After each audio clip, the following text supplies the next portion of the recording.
Purihin natin ang Panginoon. Glory to God in the highest.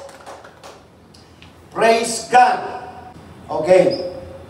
Paki-flash ng ating Bible about the understanding of the power of vision. Okay.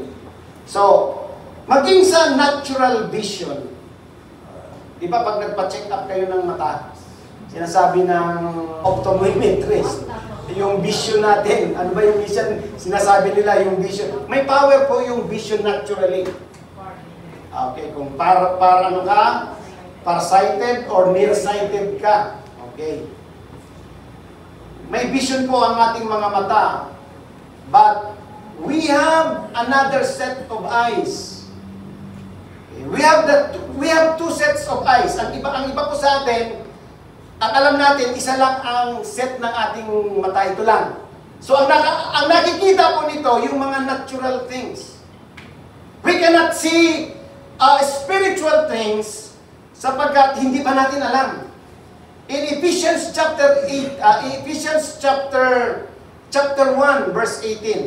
Pakibukas. Wala po ito dito, basta dumating lang ito. Wala po ito dito sa ating slide. Ephesians chapter 1 verse 18. Ang sabi ito, I pray. Sabi ni Apostle Paul, I pray that the eyes of your heart, the other set of our eyes is in the heart. Hindi natin nakikita yan. Akala natin, may puso, may mata pala yung puso natin. Yung isang set ng ating eyes ay nandito sa ulo. Pero yung isang set ng ating eyes ay hindi pa natin alam yan, nandito pala sa puso yon. Yung po yung mga nakakakita ng mga bagay na spiritual. Okay? Yun po yung importante. Dapat makita natin. Sabi ni Paul, I pray that the eyes of your heart may be enlightened in order that you may know the hope to which He has called you, the riches of His glorious inheritance in His holy people. Who is the holy people of God?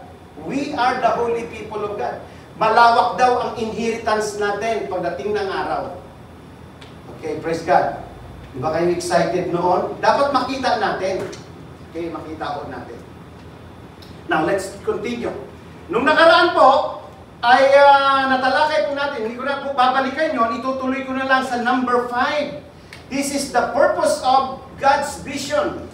Okay, the purpose of vision. Ating pong scripture is Proverbs 29 verse 18. Ang sabi po doon, where there is no vision, people perish. But happy is he that keepeth the law. Ang sabi po doon sa main text po natin sa Proverbs chapter 29:18. Pag wala daw vision, ang tao daw ay mapapahamak. Okay, pag walang vision, ha? So I'm not talking about the vision of our natural eyes, but the vision in the spirit na ibinibigay ng Panginoon. The Bible says that God is spirit. Hindi natin siya nakikita, kaya makikipag-communicate siya sa atin spiritually. Amen? So, makikipag-communicate siya sa atin in the eyes of our understanding. Doon siya makikipag-communicate sa ating mga puso. Sabi ito, where there is no vision, the people perish. But he that keepeth the law, happy is he. Now, number 5. Purpose of the vision. Vision unites communities. Okay. Ang vision daw ay nag-unite ng communities. Now, ang tawag po sa atin is a community of believers. Amen? We are community. We are considered community. A community of believers. A community of the saints. A community of what? A holy nation, a holy people of God. Ang akala natin, ang mga santo ay yung ang mga rebulto. Hindi po. The Bible calls that the believers are called saints. Amen. So hindi mo na kailangan i-canonize para maging saint ka. Ikaw mismo, kung mananampalataya ka, ang tawag sa Bible ng mga mananampalataya, believer, elect, saints, church. Okay, ang daming tawag sa Bible ng mga totoong mananampalataya. Are you that one? Are you a believer of Jesus Christ? Are you the believer of our Lord Jesus Christ? Ang tawag sa iyo ay saint. Ang tawag sa iyo ay mananampalataya. So lahat tayo dito ay mananampalataya. We are community. Amen? Amen mga kapatid. Philippians chapter 2 verse 1 and 2. Ano po yung pagkakasabi doon?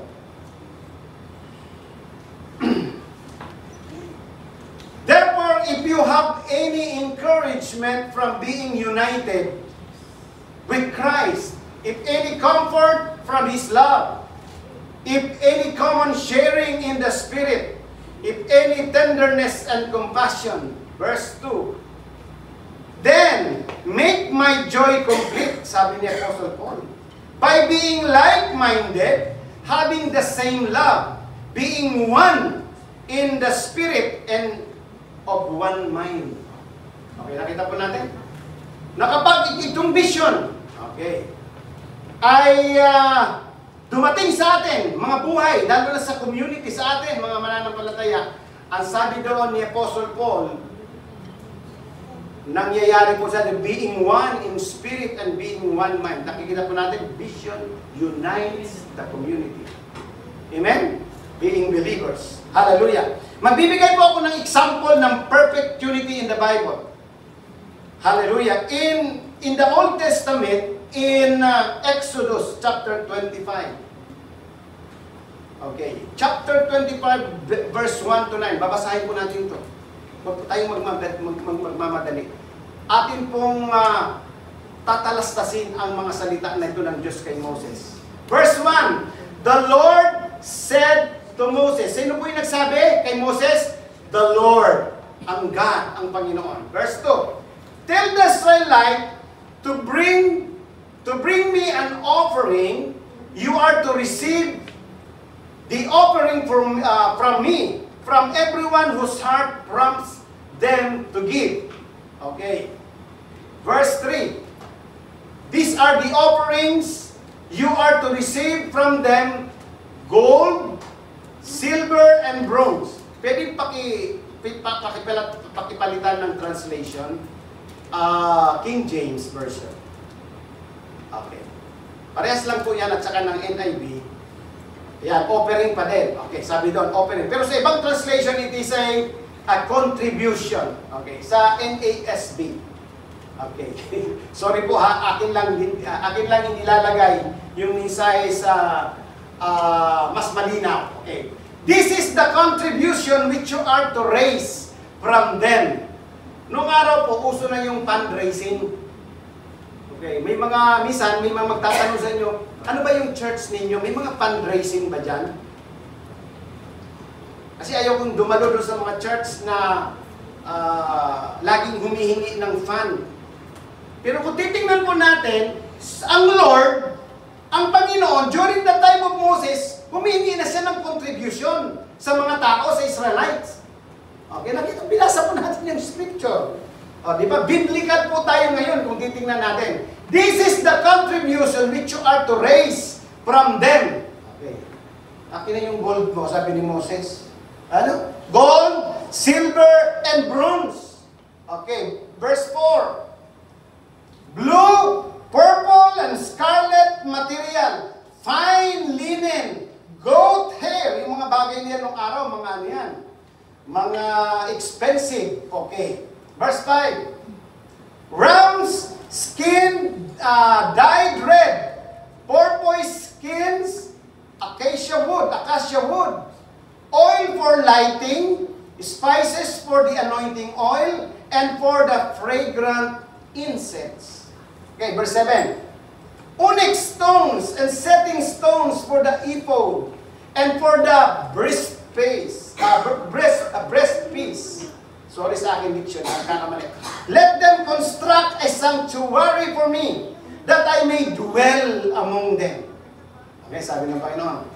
Okay, kumonekta ka sa mga tao ng contribution, sabi ng Panginoon. So, inutos ng Panginoon yan kay Moses.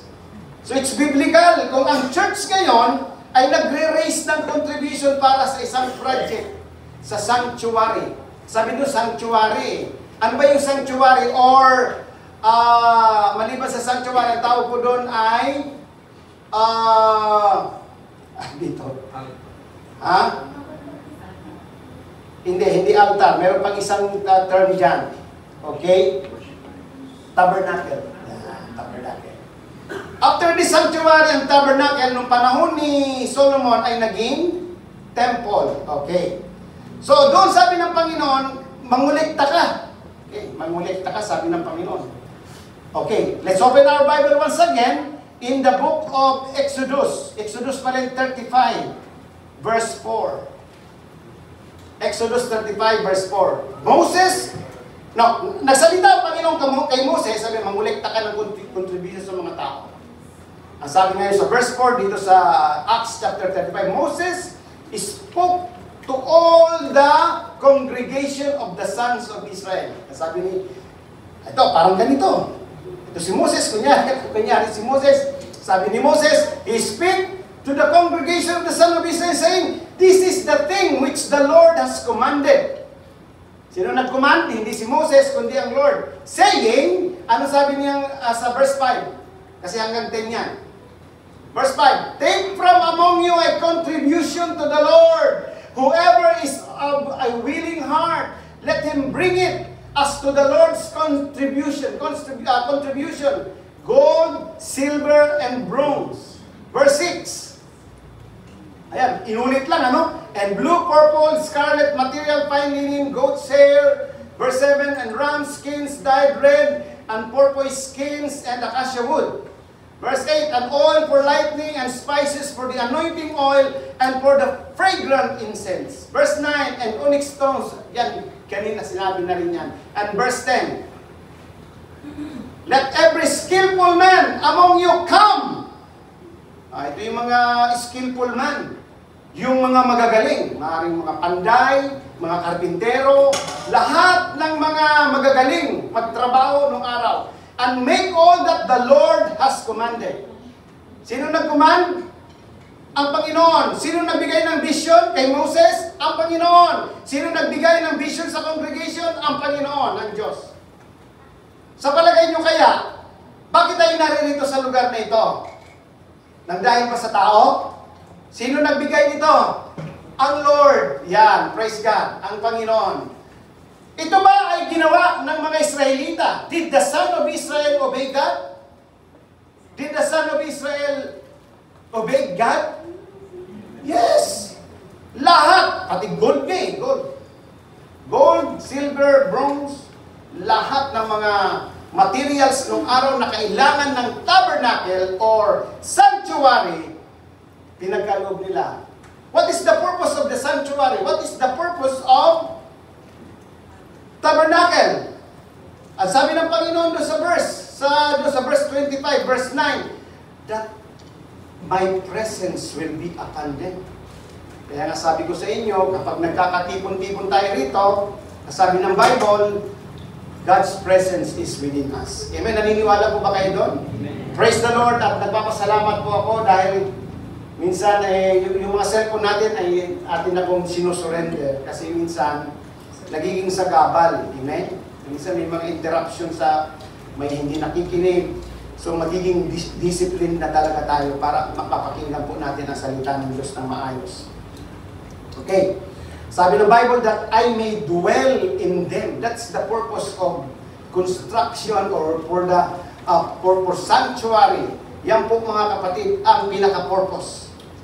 Gusto ng Panginoon na lagi siyang nandun sa kanyang mga anak. Amen? Ang kanyang presensya. Hallelujah. So ginawa ito ng mga Israelita. Talagang silang lahat. Si Moses ang pinagkalooban ng vision ng Diyos and Moses passed it to the people and the people responded. Amen? And the people respond on it. Praise God. Tingnan po natin sa verse 36. Chapter 36. Kung talagang nagawa nga talaga nila. Okay, verse 36. Chapter 36 ng Exodus. Bago tayo pumunta sa pangalawa. Okay? Now, Bezalel and Oholiab And every skillful person in whom the Lord has put skill and understanding to know how to perform all the work in the construction of the sanctuary shall perform in accordance with all that the Lord has commanded. Tingnan po natin. Sabi doon, pasinin po natin. A skillful person in whom the Lord has put skill. So, sino nagbibigay ng skills? Sino nagbibigay ng karunungan? Ang Diyos. Kaya hindi mo pwedeng sabihin matalino ka. Binigay yan sa iyo ng Panginoon. Amen?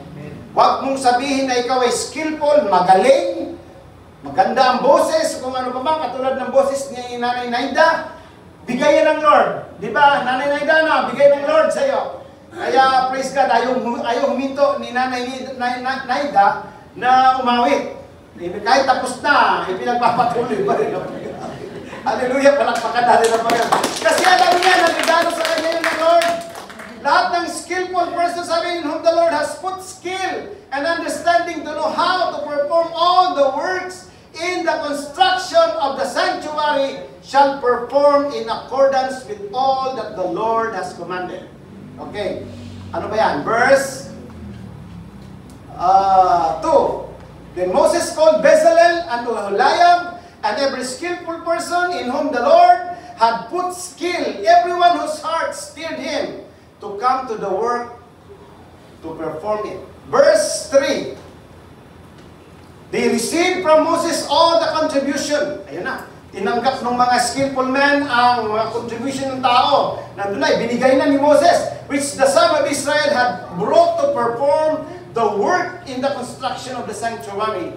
And they still continued bringing to him free will offerings every morning. Patuloy sila nagbibigay. Kasi nalaman nila na galing sa Panginoon yun. They want to obey the Lord. Hallelujah. Amen. Amen.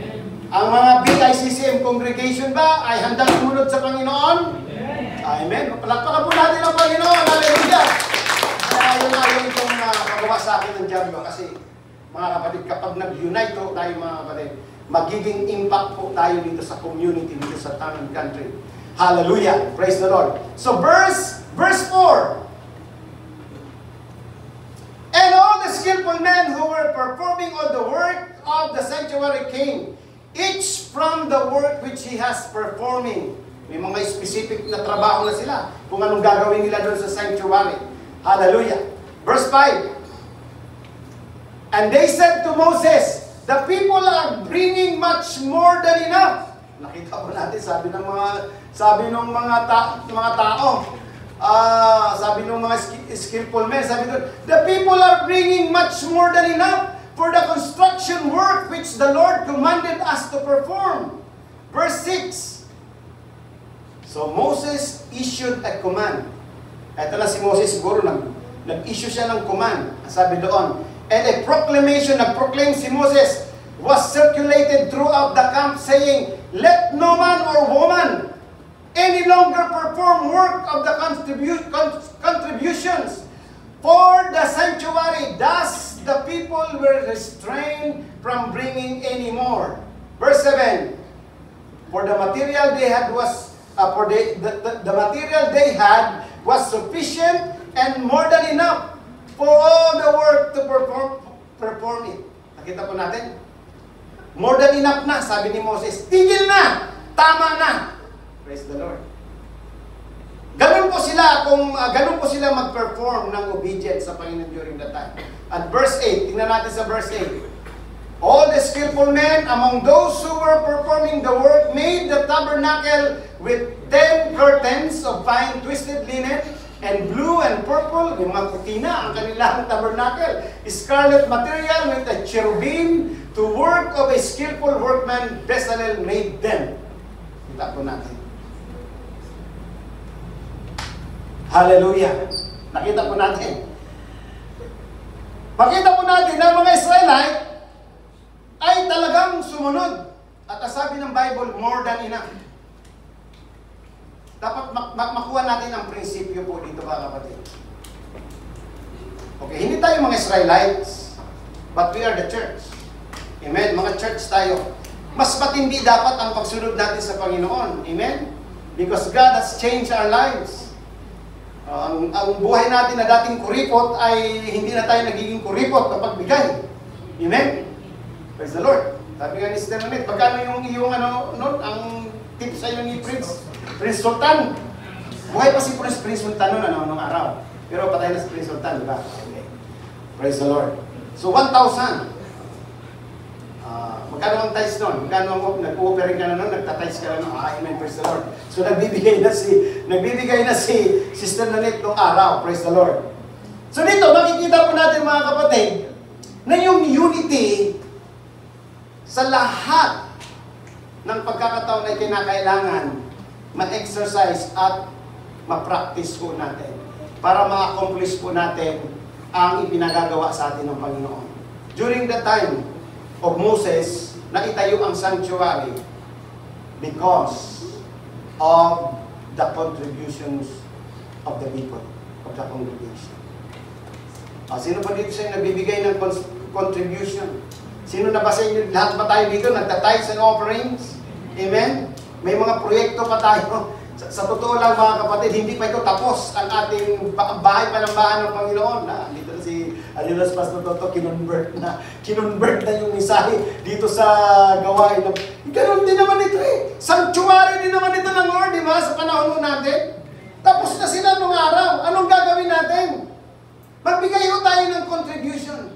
Alam nyo yung medyo gusto na nating lagyan ng bubong yan dyan, yung extension na yan dyan. Kasi magkaroon tayo ng iba pang hindi pa tapos yung kusina natin. Sino bang inihipo sa inyo ng Panginoon na magbigay ng contribution para matapos na ang ating kusina? Hindi na po ako mahihiya, hindi na ako magpapaligoy-ligoy pa. Kasi sinasabi ko na po sa inyo yung biblical principle. When you do it, ibabalik ng Lord yan sa atin. Doble-doble, ibabalik ng Panginoon. During the time of Moses, kapag si Moses ay nagpuproklima ng mga contribution, free will offering, sacrificial offerings, ang mga tao po ay nag-uunahan. Kasi they know it, na kapag nagbigay sila sa Panginoon, sa gawain ng Panginoon, sure na ibabalik sa kanila ng Panginoon. They know the principle of giving and receiving. Amen? They know the principle of open windows of heaven. Alam nila po yung Malakay 3:10 na kapag nagbigay sila, ang sabi ng Panginoon, test me on this. Sabi ng Panginoon, if I will open the windows of heaven and pour you so much more blessing that there is no room enough to receive it. Sabi po ng Malakay chapter 3 verse 10. Alam po nila yan during the time. So in our time, ganun din po mga kapatid. Kaya kapag nagbigay ka sa gawain ng Panginoon, ang sabi ni Paul, my God shall supply all your needs. Hindi lang needs. Ano ba mga needs mo sa buhay?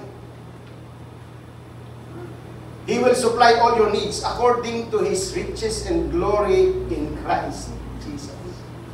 O, di ba mas matindi pa? Meron talagang provision na salita ng Panginoon. Hallelujah. Okay, nakita po natin, ginawa ng Israel. Hallelujah. Pwede bang gawin ng mga mga taga-BICCM? Pwede bang gawin din yan ng mga taga-BICCM? Narinig ng Lord yan, ha? Narinig. Hindi ko yan, mga kapatid, may vision talaga tayo. Isa sa mga nakita ko nakita niyo po yung speaker na yan. Siguro meron ding mata si Brother Jason sa kanyang puso. Nakita niya na yung sound system natin ay talagang nag-static. Yung minsan pag nag-worship tayo, hindi natin. Yan po ay love gift ni Brother Jason. Love gift ni Brother Jason yan. Actually, may kasunod ba yan, di ba? Yung subwoofer. Hindi pa, kulang pa lang yun. Praise the Lord. Nandiyan yan sa spirit niya, ni Brother Jason. It will come to pass. Amen? Nakita niyo po yung mga microphone natin? Patigil-tigil. Sino ba ang mayroong mata sa puso? Nakikita niyo ba yan? Nakikita natin in our natural eyes, pero baliwala. Kasi wala kayong vision, hindi kayo kaparte, hindi kayo kasama doon sa vision. Pero pag nakita niyo yan, hindi na kayo sasabihan. Narinig niyo ang tunog ng microphone ho natin. Hindi na po ako magpapaligoy-ligoy pa. Kung sino sa inyo ang merong generous heart, amen? Magkano ba yung microphone? May mamahalin, merong mumurahin. Okay. Kung nais nyo mag-love gift and offering, kausapin nyo lang si Brother Louie. Tanungin nyo kung ano yung tawag nito. Tanungin nyo si Brother Louie kung ano yung magandang microphone. Amen? Amen? Amen. Na-convert tuloy sa pagkakailangan ng church na ito. Pero ganun eh. Ganun, sanctuary. Ito din is a place of worship. What is the purpose of sanctuary or the tabernacle? It's a place of worship. A place of worship. Ano pa ba ang pangangailangan ng church? Hindi nyo ba alam na ang church natin ay kinuha natin ito by faith? Na kahit walang bayad, kinuha ko natin ito, pero nangutang tayo. Kasi gusto na nating umalis doon sa napakainit na lugar, nagsisiksikan tayo doon, hindi tayo komportable. Amen? Hindi talaga yun yung plano ng Lord. Alam niyo yung umupa doon, parang wala na rin sila ulit. Parang umalis na sila, no? Umalis na sila doon ulit. Kasi nga parang hindi sila komportable doon sa lugar. Isipin nyo kung nandun po tayo, hindi talaga tayo dadami doon. Hindi yung binigay sa atin ng Lord. Paunang sulya na binigay sa atin ng Panginoon, dapat makumplete po natin ito. Amen? Kabahagi kayo sa vision. Amen? We are the vision keeper. I-develop pa natin ito. Palaguin pa natin ito. Amen? Kasi ang makikinabang po nito is our young generation. Amen? Darating ang araw, ang mga matatanda dito ay uuwi na sa Panginoon. Kayo na magpapatuloy. Amen? So magpapatuloy ang BICCM sa town and country. Even up to the uttermost part of the earth. Amen? Naniniwala po ba kayo na kayang tukdin ng Panginoon yon? I-prepare nyo ang inyong sarili na magpagamit sa Panginoon. Mangyayari po yun. Parang imposible. Pero impossible with men is possible always with God. Amen? Praise the Lord. Palakpakan natin ang Panginoon. Hallelujah! Number 6, vision encourages perseverance. Okay. Ano ibig sabihin yan? Tayo po ay tinuturuan ng Panginoon na mag-persevere. Hindi po yan overnight. Yung vision po ay walang nangyayaring overnight. Minsan matagal yan. Di ba? Inihalimbawa ko nung nakaraang Sunday, yung vision ng Lord kay Abraham, naganap po yun 25 years. Hinintay ni Abraham. Gabi-gabi tumitingala siya sa langit. Sabi niya ni Abraham, ganito kadami ang aking magiging seed pagdating ng araw. Okay, hinintay niya for 25 years. At naganap po yun nung siya 100 years old. In Habakkuk, chapter 2, verse 2 and 3. Habakkuk. Ito yung chapter ng Bible na ayaw ng taga-Pepsi company. Habakkuk. Habakkuk. Not Pepsi. Habakkuk. Then the Lord answered me and said, record the vision. Ito pang kulang sa atin, hindi pa nare-record. Kailangan magkaroon. Council and elders help me to write the vision. Okay. Record the vision and inscribe it on tablets, that the one who reads it may run. Makakabasa daw nito ay magsisipagtakbuhan. Ito ba yung vision ng BICCM? Ganapin natin. Amen? Verse 3. For the vision is yet for the appointed time. It hastens towards the goal and it will not fail. Though it tarries, ang sabi ng Bible, wait for it will certainly come. It will not delay. Amen? Okay. May Diyos, ang Diyos na pinaglilingkuran natin, He is always on time. Sigurado yan mga kapatid. Sabi doon, ang vision daw is for an appointed time. Meron pong talagang appointed time yan. Sabi doon, it hasten towards the goal. Talagang may goal tayo and it will not fail. Though it tarries, sabi ko, wait for it. Sabi ko, wait. Hintayin po natin. Huwag tayo magmadali. Nasabi ng Panginoon, for it will certainly come. It will not delay. Darating. Naniniwala po ba kayo? Darating ang vision ng Panginoon dito sa BICCM. Hallelujah. Okay, dito muna. First floor po muna. Kasi ang plano talaga natin, magkaroon tayo ng second floor. Amen? Dito muna. I-complete muna natin ang first floor. Amen? Hallelujah. Amen? Willing ba tayo na mag-contribute dito sa first floor muna? Huwag muna yung ano. Tapos, magkano ang ating babayaran sa bangko? Magkano? Brother Lloyd, magkano? Siya ang ating ingat, siya ang ating tagapag-ingat ng kaban. Amen. Magkano yung lupa natin na babayaran? 2 million. Plus na lang, 1.3 na lang. 1.3 na lang. Okay. Yung ating 1.3. Pagpalagay natin 2 million na. Isagad na natin. Okay. Siguro pag nabayaran natin ito, nandun makikita talaga natin ang completion naman. Alam nyo mga kapatid, hindi ito yabang ha. May mga time na kami nag-usap ng aking asawa, sabi ko, ibenta kaya natin yung bahay natin. Hindi kami nagbibiro. Kasi kailangan natin makapag-contribute diyan sa gawain ng Panginoon. Para hindi lang kasi alam nyo ang leader ay dapat leader ka rin sa pagbibigay. Amen? Paano mo mapasunod yung kung hindi ka talaga nagbibigay as leader? Amen? Di ba si David, sabi niya, si King David, kapag nag-o-offer siya sa Panginoon, sabi niya, I will not give to the Lord that cost me nothing. Pag si David ay nagbigay, si King David ay nagbigay ng offering sa Panginoon, laging masakit. Laging masakit. Nasasaktan siya pag nagbigay siya. Sabi niya, I will not give to the Lord that cost me nothing. May presyo lagi ang bigay ni King David sa Panginoon. Sapagkat naglilingkod siya sa Panginoon. Amen? Ganun tayo dapat. Dapat masakit. Yung pinakamasakit na pagbibigay sa buhay natin, ibigay natin sa Panginoon. For His glory. Amen? For His glory. Huwag natin tingnan na, ay wala, ano lang yan, gagamitin lang yan. No. We are not like that.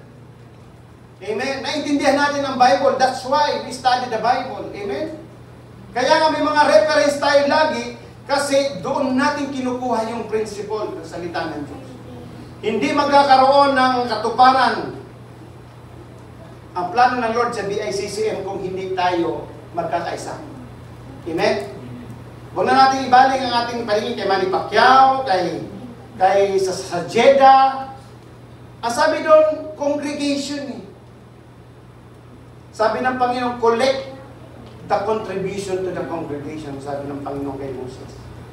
Tayo ang gagamitin ng Panginoon. Noong mga panahon na sabi lapit tayo sa mga Koreano. Wala din na nangyari. Okay, di ba? Kasi, darating ang panahon na ipapaunawa sa atin ng Panginoon ang kanyang salita. Amen? Yung prinsipyo ng salita ng Panginoon. Tayo talaga ang gagamitin ng Panginoon. Isipin nyo mga kapatid, na kapag na-accomplish natin ang plano ng Panginoon sa BICCM, ikaw mismo ay matutuwa, oh, this is the work of God in my life. Amen? Kaya ako nagbibigay sapagkat kumikilos ang Panginoon sa aking buhay. Di ba? Huh? Kaya ako nagbibigay, kaya pinagkakaloob ko the best offering to the Lord because God is at work in my life. Amen? God is at work in my life. Hindi ka makapagbibigay kung hindi kumikilos ang Panginoon sa iyong buhay. Hallelujah. Kung ikaw ay nagbibigay at napipilitan, huwag kang magbigay. It's not from God. Dapat, ang sabi ni Paul, God loves a cheerful giver. Masayahing puso, masayahing tao. Are you happy when you give to the Lord? Amen. Dapat ganun tayo. Praise God. Wala pang bumibili sa bahay namin. Namamahalan siguro. Binabaan ko na nga Binabaan na namin sa 6 million. Okay. Hanap kayo ng buyer. Magkikita pa kayo. Magbibigay kami, pero hindi ko sasabihin kung magkano ibibigay namin. Para na tayo, makapagbigay tayo ng maganda-gandang pagbibigay. 6,600,000 ang tithes. Di ba? 600,000 ang tithes. Kung sakali. 400,000 offering. 1 million. Mapupunta sa church kagad. Okay, praise God. Ay, kung ano pa ang mga kakulangan, sabi ni Brad Lloyd, 1.3. Kunti na lang. Kunti na lang. Kasi sa totoo lang, siyempre wala na kaming bahay. O ano gagawin namin? Wala na kaming bahay. Because of my urgent obedience to the Lord. So, ang matitira, maghanap kami ng lote dito sa malapit dito sa town and country din. Nakuha niyo mga kapatid, at kung makakabili kami ng halagang mahigit 1 milyon na lupa, yung matitira ay i-construct ng panibagong bahay para naman sa amin. Amen. So parang nag-transfer lang kami, at the same time, nakatulong sa gawain ng Panginoon. Nakapagbigay kami ng mainam na contribution. Amen? Amen ba mga kapatid? Napakadali lang naman, ano mga kapatid? So, ibenta na natin lahat yung mga bahay lahat at tapos na.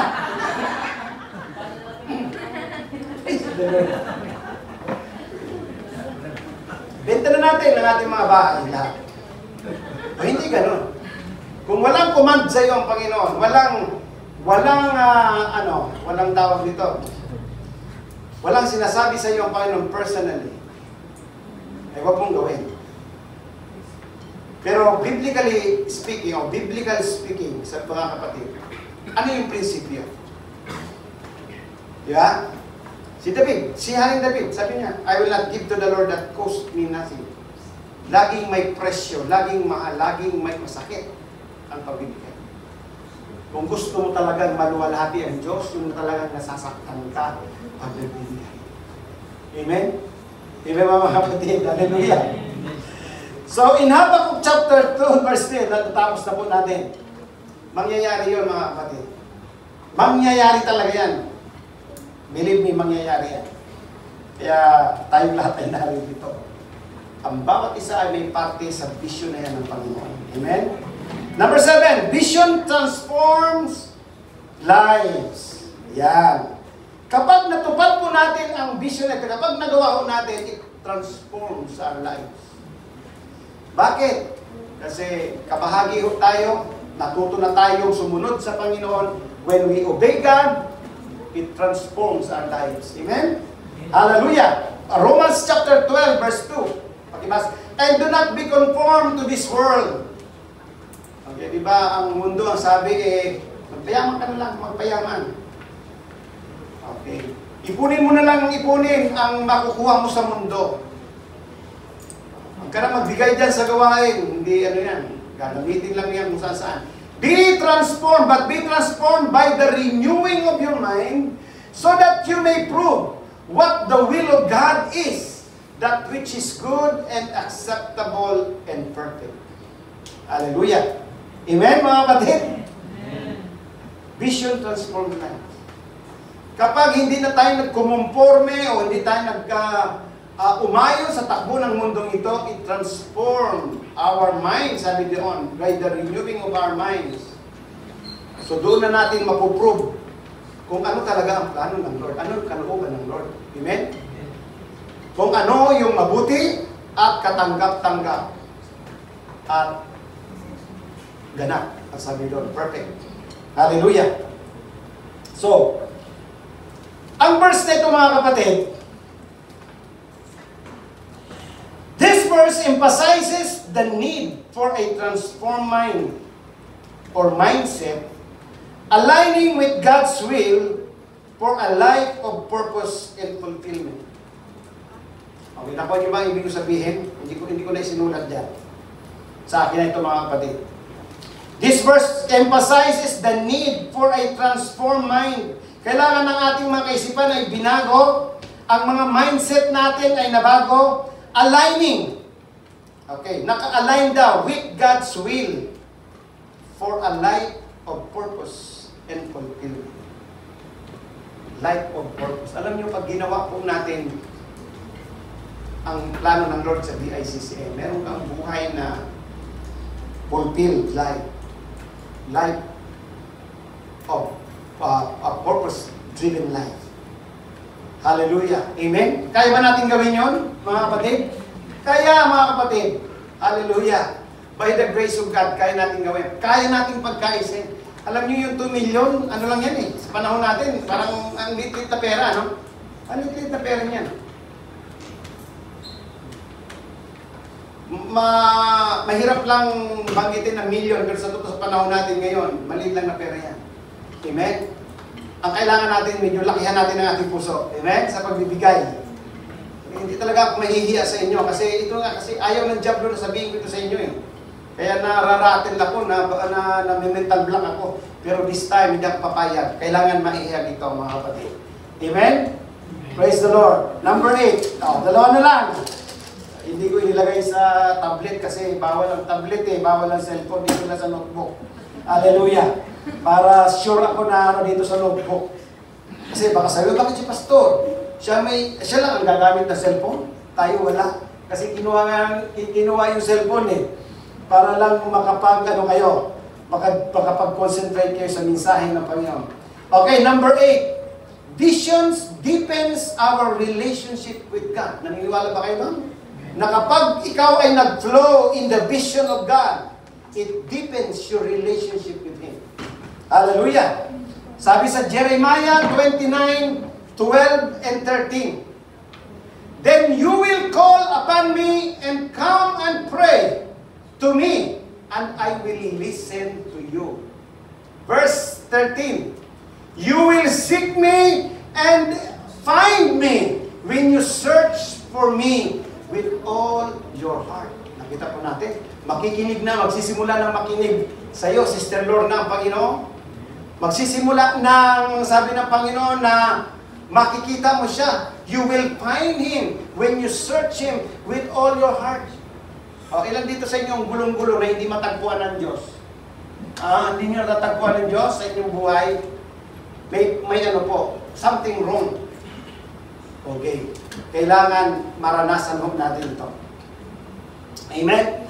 So, the vision deepens our relationship with God. In James chapter 4 verse 8, ano sabi po ng James chapter 4 verse 8? Draw near to God and He will draw near to you. Paano tayo nagdo-draw near to God? Sa pamamagitan ng pananalangin natin. Dahil papakinggan na tayo ng Panginoon. Sabi ito, cleanse your heart.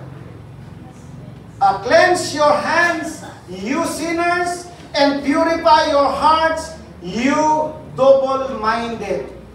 Simulan na daw nating linisin ang ating mga kamay. Bakit? Madumi ba mga kamay nyo? Minsan yung mga kamay natin, ibig sabihin na hindi gumagawa yan ng mga bagay na hindi kanais-nais. Amen? Sa Panginoon. You sinners, sabi ng Biblia, tayo po daw mga makakasalanan. Siyempre, lahat tayo makasalanan sa paningin ng Panginoon. But because of the blood of Jesus, because of the mercy of God, because of the grace of God, tayo po ay naging righteous in His sight through Jesus Christ. Amen? So ngayon, araw-araw lang natin saliksikin ang puso natin, i-purify natin, at kung tayo ay nagdadalawang isip. Amen? So, ang Panginoon ay lalapit sa atin. So, vision deepens our relationship with God. Kapag sinikna po natin ang Panginoon, O Lord, alam nyo yung vision na ito, ang mensahe na ito ay hindi lang pang church. Even for your personal life. May mga personal na pangitain kayo sa inyong mga sarili. I-visualize nyo ang inyong sarili. Sino yung mga estudyante dito na nag-aaral, na parang nahihirapan sa pag-aaral? I-visualize mo na mula ngayon, makakatapos ako ng aking pag-aaral. Lagi niyong i-confess, may plano ang Diyos sa aking buhay. Amen? May purpose ang Panginoon sa akin kung bakit ako nag-aaral. One day, I will finish my study. At makapagtatrabaho ako, magkakaroon ako ng property, magkakaroon ako ng sasakyan. Amen? Magkakaroon ako ng mataas na sahod. Amen? Para makapagbigay ako ng malaki sa BICCM. Amen? sa gawain ng Panginoon para magpatuloy ang gawain ng Panginoon. Isipin niyo po yung pangalan natin, Victorious International Christian Church Mission. Magmi-mission pa tayo. E paano kung hindi tayo magkakaisang magbigay sa gawain ng Panginoon? How can we accomplish or fulfill the vision of God, being a missionary church? Amen? Pag na-train sa atin ang marami dito, ma-disciple, at tayo magpagamit sa Panginoon, saan man tayo magpunta, pwede kang mangarap, pwede kang magpastor, pwede kang manguna. Amen? Sa pasisimulan natin gawain sa iba't ibang lugar. Kasi international nga tayo eh. Amen? O, doon sa mga nais, sino gusto mag-abroad? Pagkatas ang kamay. Mag-abroad. Yung mag-abroad. Pagkatas ang kamay, mag-abroad. Mga kabataan, ayaw nyo mag-abroad? Oo, dami. Kita nyo. So, mag-aaral tayo ng discipleship, para sa kabataan yung edad, ma-preserve sa inyo yung mga bagay na ituturo ang Panginoon. Once na kayo ay mapunta sa ibang bansa, makapagsimula kayo ng gawain. So, ma-accomplish natin yung vision ng Lord na international. Hindi pa nagaganap yan. Kaya nga sabi doon, though it tarries, wait for it. It will surely come. Sabi sa Habakuk, di ba? It will come, it will not delay. Okay. So, kailangan lang ng mga tao na talagang susunod sa Panginoon. Hallelujah. Pangila na. Pang-last na. Vision, prepare us for the future. Yan. Vision prepares us for the future. Okay. Ngayon, hindi pa natin nakikita. It will prepare us for the future. Sabi doon. Jeremiah 29:11. Ito na yung sinasabi ko. Okay. Na ito ay para sa Israel, pero pwede rin natin gamitin yan kasi we are the chosen generation. We are the royal priesthood. We are the church. Pwede natin i-claim yan kasi we are Abraham's seed. Amen? Tayo, yung church po, sila po yung Abraham's seed na sinasabi ng Bible. For I know the plans that I have for you, declares the Lord. Plans for welfare and not for calamity. To give you a future and a hope. Amen? Personally, pwede natin i-claim yan, pero yung BICCM ay merong future, merong hope sa Panginoon. Amen? So, vision prepares our future. The future of BICCM. Mga kapatid, kung sasabihin ko lang sa inyo yung vision na inilagay sa akin ng puso for BICCM ay talagang ang church nito ay magiging self-sufficient church. Pag sinabing self-sufficient, yung mga manggagawa na darating ang panahon ay magpo-full time. Wala pang nagpo-full time dito sa ngayon. Ako pa lang ang full time dito. Iniwan ko na yung trabaho ko. Sinuko ko na sa Panginoon. Ang number one supporter ko ay ang aking may bahay, Sister Grete. Siya yung nagtatrabaho. Kaya si Elijah, yung aking anak, kahit paano sumusuporta natin yan. Okay, sa amin. Amen? Praise the Lord. So pagdating ng araw, na yung vision na yan, ang itong church na ito, siyempre, dadami tayo dahil na-accomplish natin yung vision. Dadami tayo, siyempre pag dumadami tayo, maraming magbibigay sa gawain ng Panginoon. Yung nalilikom na pananalapi ng church na ito, kung sino man ang magiging may tatawagin ng Panginoon, the full-time ministry, we can support him or her or them na mga manggagawa. Katulad ng ibang mga gawain dito sa mundo. Halimbawa, GIL, may mga yan, self-sufficient church yan. Ang kanilang mga full-time pastor, may kotse, may bahay.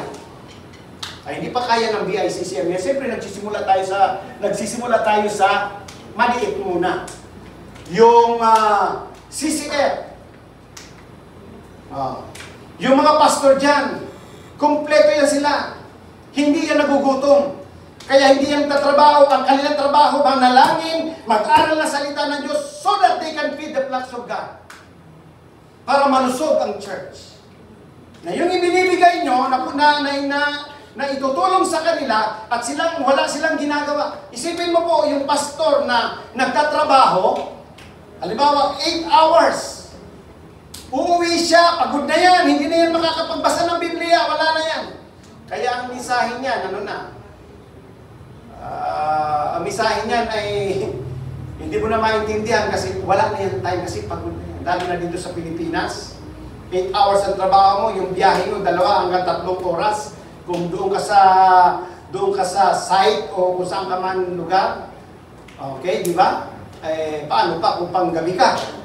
Di ba? Ang mga trabaho ngayon, kadalasan BPO, mga panggabi. Paano pa yan makakapag-ano? Okay.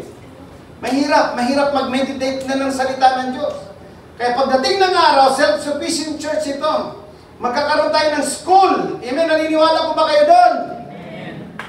Diba? Praise the Lord. Hallelujah. Pag nagkaroon tayo ng second floor, divide natin yung mga room. Magsimula po tayo sa yung toddler school hanggang sa palawigin ng Panginoon, hanggang sa palaguin ng Panginoon. May mga ganun eh. Yung mga pangbata lang muna na eskwelahan. Na itong mga batang ito ay maturuan natin ng Christian values. Kasi ngayon iba na eh. Iba na yung mga turo sa mga school. Ngayon tayo magtuturo ng Christian values hanggang sa, ito na nga, they prepare for our future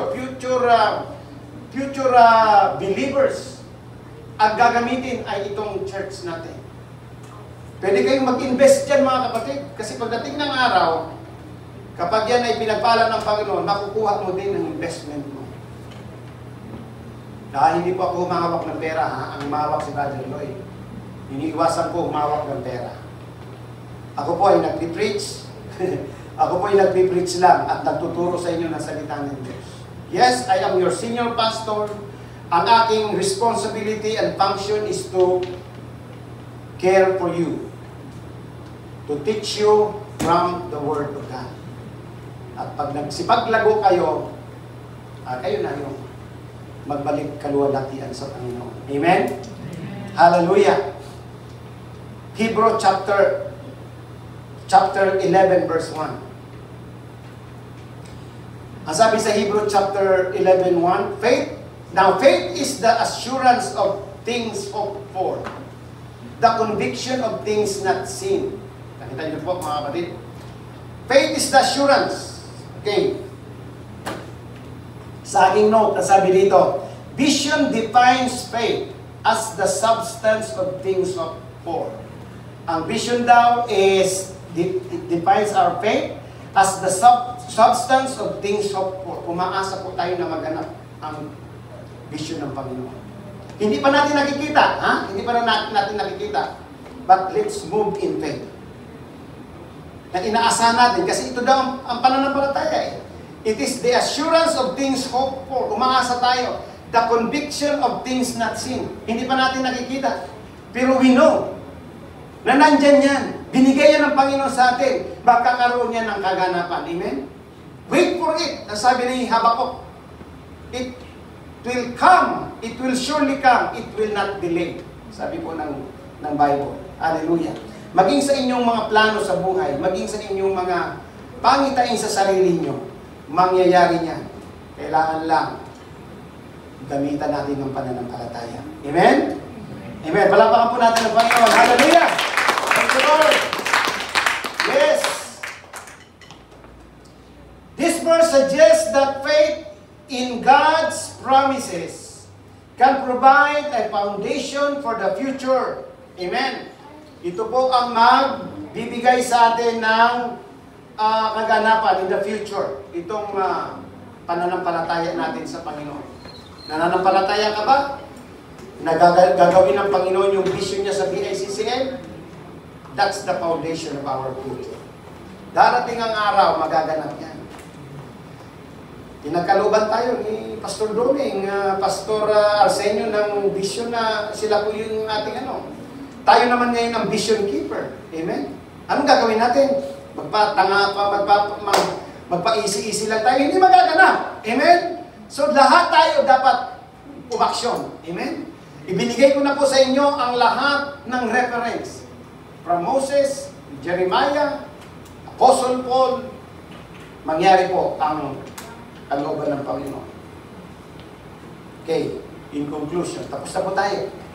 Remember, God's vision for us is more sufficient than anything you could imagine.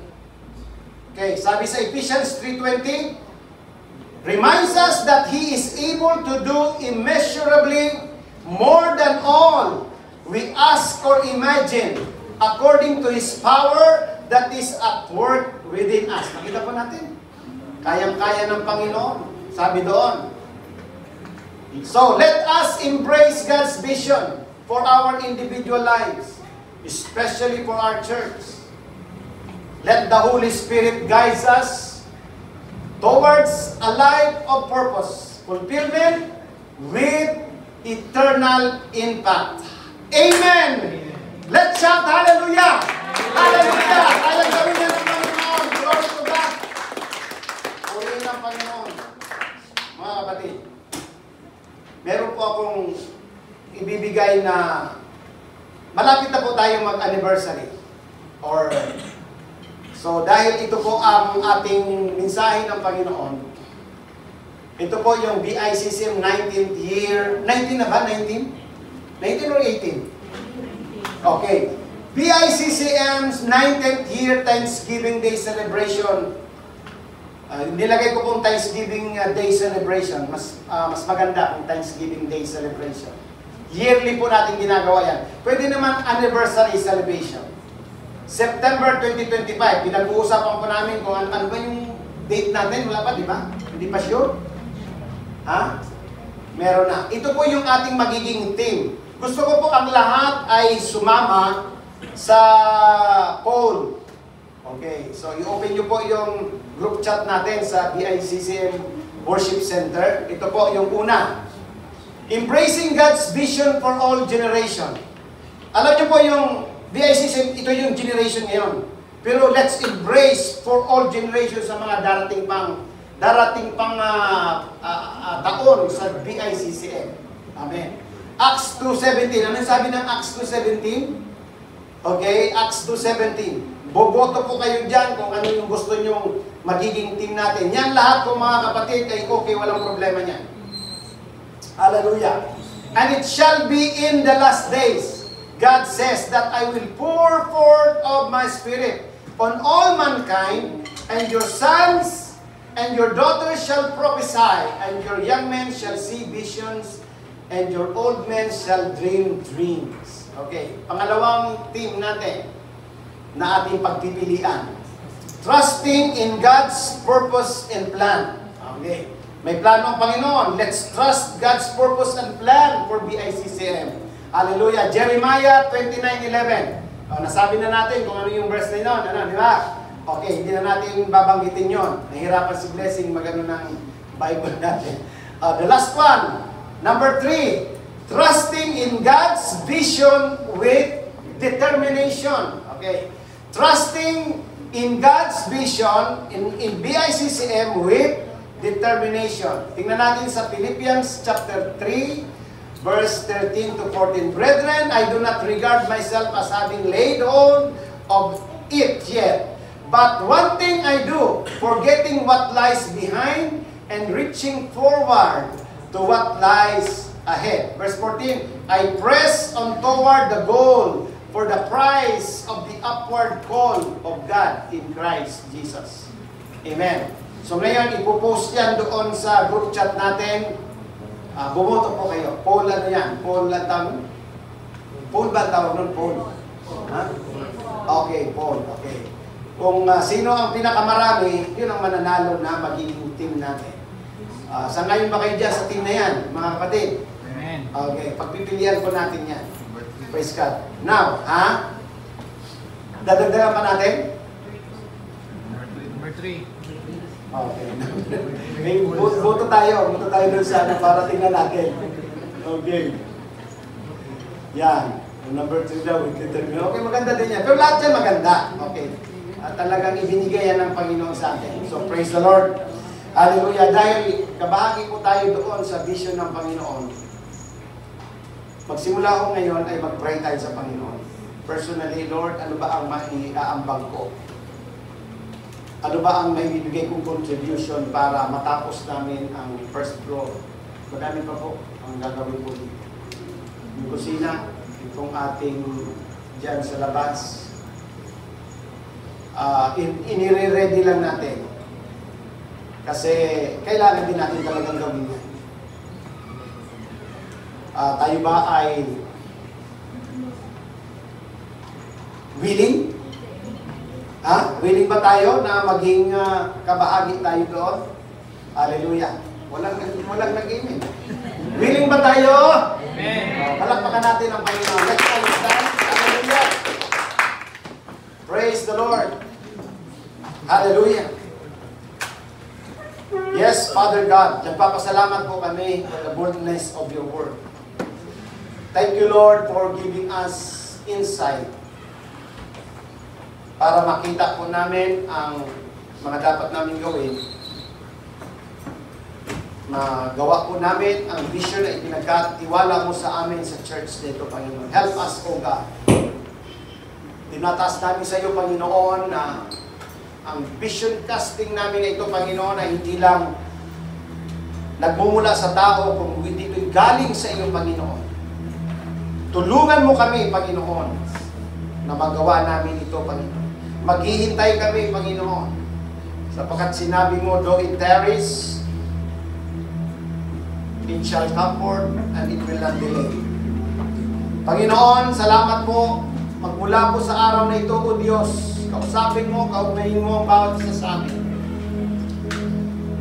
Pangusap ka sa aming mga puso through the eyes of our heart, that we may see, Father God, the needs of this church, O God.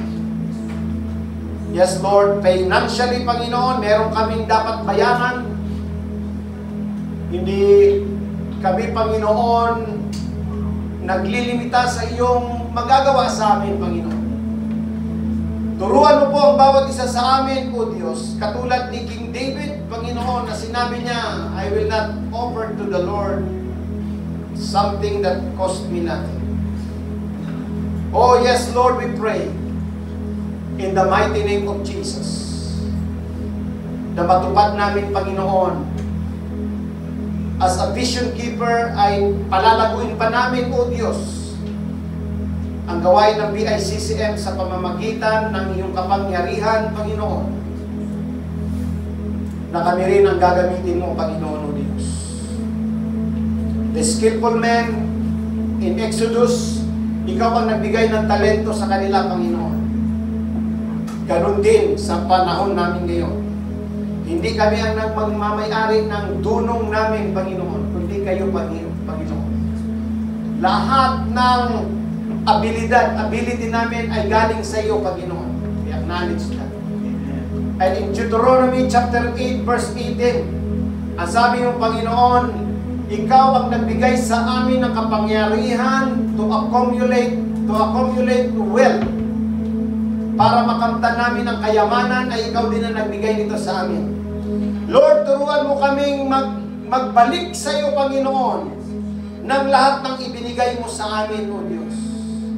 Upang ang bawat isa sa amin ay kabahagi, Panginoon, katulad ng ginawa ng mga Israelita during the time of Moses.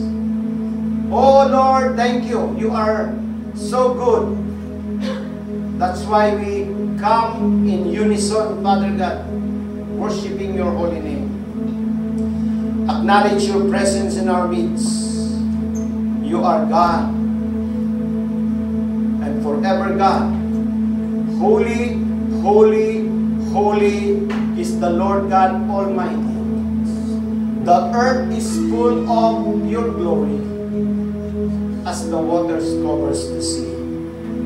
Lord, maraming salamat. Pagpalain mo po ang aking mga kapatid dito, Lord God, sa mga oras na ito. Pour out your blessing upon their lives. Touch them and heal them kung sila man ay may sakit at karamdaman, O Lord, in Jesus' name. I declare healing. I declare deliverance upon the lives of your people. Bless their jobs, bless their works, O God. Bless their businesses in the name of Jesus. Hallelujah. Maraming salamat aming Ama for your word. Thank you, Jesus. Let it grow in our hearts by the power of the Holy Spirit. Thank you, Father, for your love. Thank you, Jesus, for your peace in us. And thank you, Holy Spirit, for being with us. We give you all the glory and honor, thanksgiving, praise, worship, and adoration, Father, in the name of Jesus Christ, our Lord. Ang lahat ay magsabi ng ingay, palakpakan.